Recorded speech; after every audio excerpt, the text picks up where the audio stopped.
نحمده ونصلي على رسوله الكريم أما بعد فأعوذ بالله من الشيطان الرجيم بسم الله الرحمن الرحيم رب اشرح لي صدري ويسر لي أمري واحلل عقدة من لساني يفقهوا قولي السلام علیکم ورحمۃ اللہ وبرکاتہ۔ آج انشاءاللہ سورہ ہجر ہماری کمپلیٹ ہو جائے گی۔ اللہ سبحانہ و تعالی ہمیں اسے سمجھنے اور اس پر عمل کرنے کی بھی توفیق عطا فرمائے، آمین۔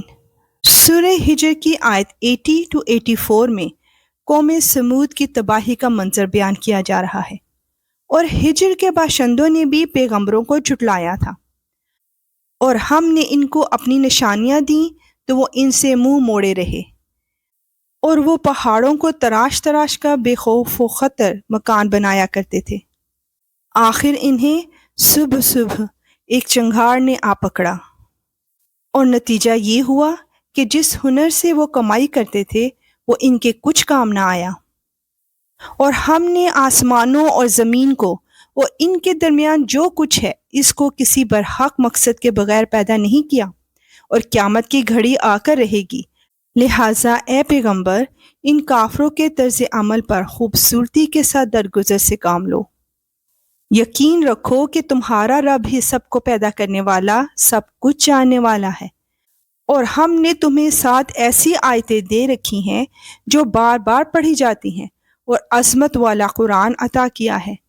یہاں سورہ فاتحہ کی شان و عظمت بیان کی جا رہی ہے۔ اور تم ان چیزوں کی طرف ہرگز آنکھ اٹھا کر بھی نہ دیکھو جو ہم نے ان کافروں میں سے مختلف لوگوں کو مزے اڑانے کے لیے دے رکھی ہیں، اور نہ ان لوگوں پر اپنا دل کڑھاؤ، اور جو لوگ ایمان لے آئے ہیں ان کے لیے اپنی شفقت کا بازو پھیلا دو۔ سبحان اللہ۔ آیت 89 to 93 میں نبی پاک صلی اللہ علیہ وآلہ وسلم سے خصوصی خطاب کیا جا رہا ہے، اور کفر کرنے والوں سے کہہ دو کہ میں تو بس کھلے الفاظ میں تنبیہ کرنے والا ہوں۔ یہ تنبیہ قرآن عظیم کے ذریعے اسی طرح نازل کی گئی ہے جیسے ہم نے ان تفرقہ کرنے والوں پر نازل کی تھی، جنہوں نے اپنی پڑھی جانے والی کتاب کے حصے بخے کر لیے تھے۔ چنانچہ تمہارے رب کی قسم ہم ایک ایک کر کے ان سب سے پوچھیں گے کہ وہ کیا کچھ کیا کرتے تھے۔ اللہ اکبر۔ آیت 94 to 99 میں حق کے بارے میں زوردار تنبیہ کی جا رہی ہے، لہٰذا جس بات کا تمہیں حکم دیا جا رہا ہے اسے الاعلان لوگوں کو سنا دو، اور جو لوگ پھر بھی شرک کریں ان کی پرواہ مت کرو۔ یقین رکھو کہ ہم تمہاری طرف سے ان لوگوں سے نمٹنے کے لیے کافی ہیں جو تمہارا مذاق اڑا رہے ہیں، جنہوں نے اللہ کے ساتھ کوئی اور معبود گھر رکھا ہے، چنانچہ عنقریب انہیں سب پتہ چل جائے گا۔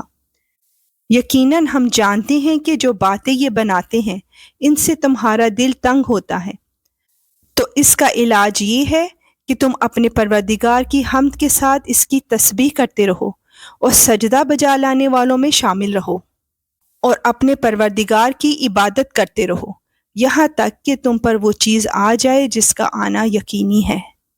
اللہ اکبر۔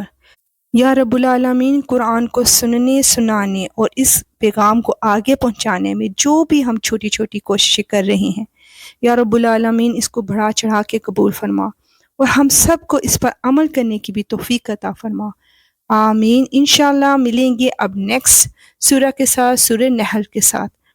اب اجازت، وآخر دعوانا ان الحمد للہ رب العالمین۔ سبحانک اللہم وبحمدک، اشہد ان لا الہ الا انت،